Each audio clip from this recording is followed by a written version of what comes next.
संतोष खाड़े, मुंबई। इनका सवाल ऐसा है कि जब कोई मेरे हाथ से गलती होती है तो मुझे बहुत बुरा लगता है, हाथ पांव फूल जाते हैं, सांस बढ़ जाती हैं और कई अलग अलग विपरीत परिणाम मुझ पर होते हैं। तो क्या ये मानसिक बीमारी है? इससे बाहर आने के लिए मैंने क्या करना चाहिए? देखिए, कोई भी चीज को हम रिएक्ट होते हैं या फिर कोई भी चीज का हम पर परिणाम होता है, वो हमारे व्यक्तित्व के अनुसार होता है। कोई भी चीज हमारे इर्द गिर्द घटती है, उस घटना का, उस प्रसंग का, उस इवेंट का हमारे मन पर जो परिणाम होता है वो हमारे व्यक्तित्व के अनुसार होता है। अब कुछ लोग इतने इनसेंसिटिव होते हैं कि वो जब भी गलती करते हैं, हाँ हो गई गलती, जान दो, उस गलती को महत्व ही नहीं देते हैं। उल्टा मानते हैं कि गलती करने का मुझे अधिकार है, क्या हो गया गलती की तो। ऐसे लोगों को हम बेशर्म भी कहते हैं। गलती करने के बाद में बुरा लगना ये बहुत अच्छी बात है। इसको हम गिल्ट कहते हैं। गिल्ट कॉम्प्लेक्स ये शब्द का उपयोग किया जाता है। अपराध बोध।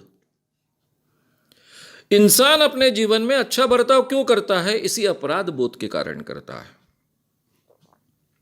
जब भी वो गलती करता है उसको बुरा लगता है, इस कारण वो गलती दोहराना नहीं चाहता है, अपने आप को सुधारने का प्रयास करता है और गलती के दायरे के बाहर आने की कोशिश करता है।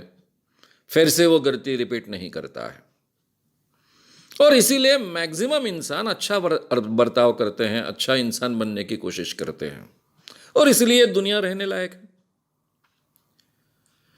लेकिन एक हद से ज्यादा अगर हम पर परिणाम हम कर लेते हैं तो उसका नुकसान होता है।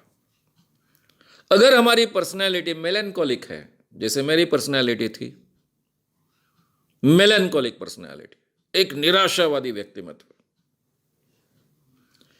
इस ढंग के व्यक्ति अपने हाथ से अगर गलती हुई तो केवल बुरा नहीं मानते हैं, उसका बहुत परिणाम कर लेते हैं अपने आप पर। क्या मैं बुरा हूं, मैं बहुत ऐसा ही हूं, मैं ऐसा ही नालायक हूं, मैं तो कोई अच्छा काम कर ही नहीं सकता है, हमेशा ऐसी ही गलती करते रहूंगा, जिंदगी भर गलतियां करते रहूंगा।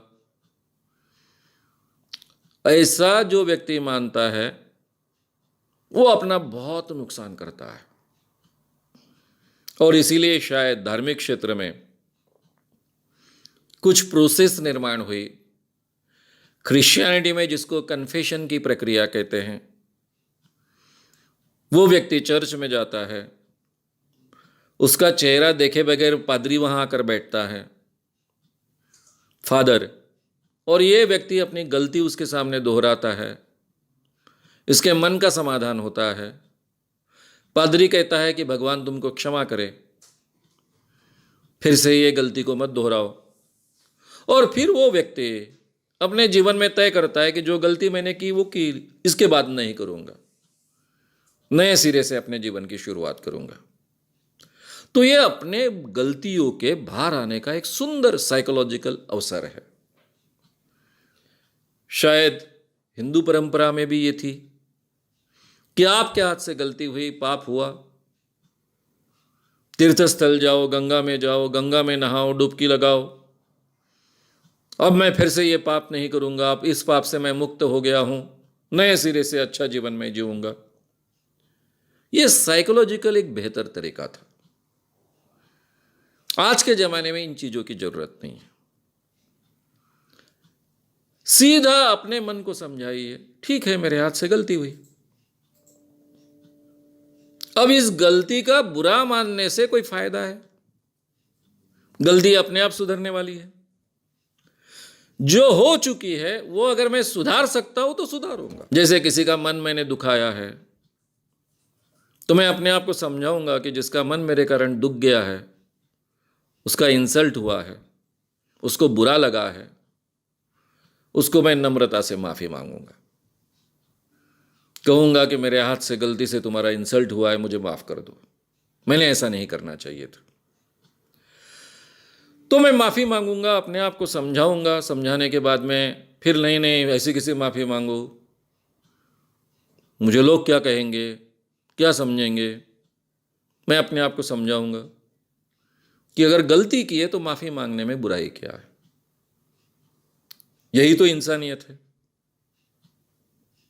अपने आप को बार बार समझाऊंगा और वो कृति करने के लिए मैं प्रेरित करूंगा और उसकी सही में जाकर माफ़ी मांगूंगा। अब हो सकता है कि वो व्यक्ति माफ़ी मांगने के बहाने में गया मेरा इंसल्ट कर डाले, ये भी हो सकता है।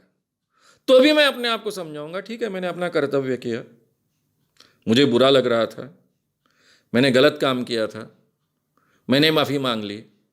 अब उसने मेरा इंसल्ट करना नहीं करना, उसके प्रतिशोध लेना, ये उसका काम है, उसने तय करना है।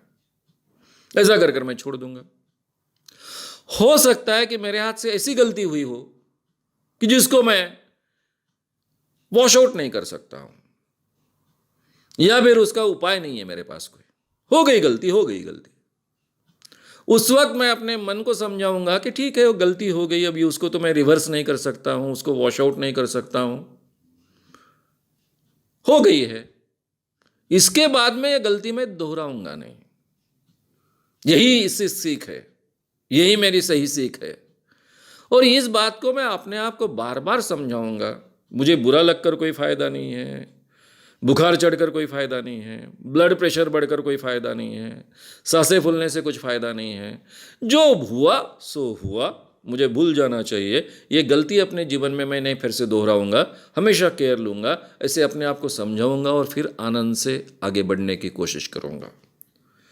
ये अगर आप अपने आप को बार बार समझाते हो, जिसको मैंने सेल्फ टॉक कहा है, और उस ढंग से अपने आप को बार बार समझाने के कारण आप अपने आप को सजेशन भी देते हो, तो इस अवस्था से आप इसी आसानी से और बहुत अच्छे ढंग से बाहर आ सकते हो। शुरुआत में काफ़ी परिश्रम करने पड़ेंगे, इसकी आपके मन को आदत डालनी पड़ेगी कि जो आप अपने आप को समझाते हो वो मन समझ में आता है, या फिर मन स्वीकारता है और उस ढंग से बदलाव स्वीकारता है।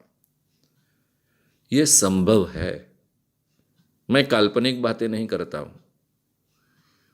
मैं करीबन अपने जीवन में 25 साल के ऊपर पर्सनालिटी डेवलपमेंट के वर्कशॉप चलाते आया हूँ। हजारों लोगों का जीवन सुधारने के लिए, यानी उनका जीवन अपने आप उन्होंने सुधारने के लिए उनको मदद की है। मैंने भी अपने आप में आमूलाग्र बदलाव किए हैं। ये संभव है। इतना आप ध्यान में रखिए मैंने जो कहा, और मैं आपसे रिक्वेस्ट करूँगा कि यूट्यूब चैनल पर श्याम मानव पर ही ये पर्सनालिटी डेवलपमेंट का पूरा सीरीज़ है, उसमें काफ़ी विषय अपलोडेड है। वो सब सुनिए शांति से। मैंने जो बातें कही है वो बहुत बारीकी से आप उनको समझ पाओगे और जीवन में अमल में ला पाओगे। अगर आपको ये वीडियो पसंद आया हो तो उसे ज़रूर लाइक करें, लोगों में ये अवेयरनेस फैलाने में हमारी मदद करें। वीडियो को ज़रूर शेयर भी करें। तो हमारे YouTube चैनल श्याम मानव को विज़िट करें। ऐसे सारे वीडियोस का आनंद लेने के लिए हमारे चैनल को सब्सक्राइब करें। उसके लिए सब्सक्राइब बटन दबाएं। नए वीडियोस का नोटिफिकेशन पाने के लिए बेल आइकन दबाएं।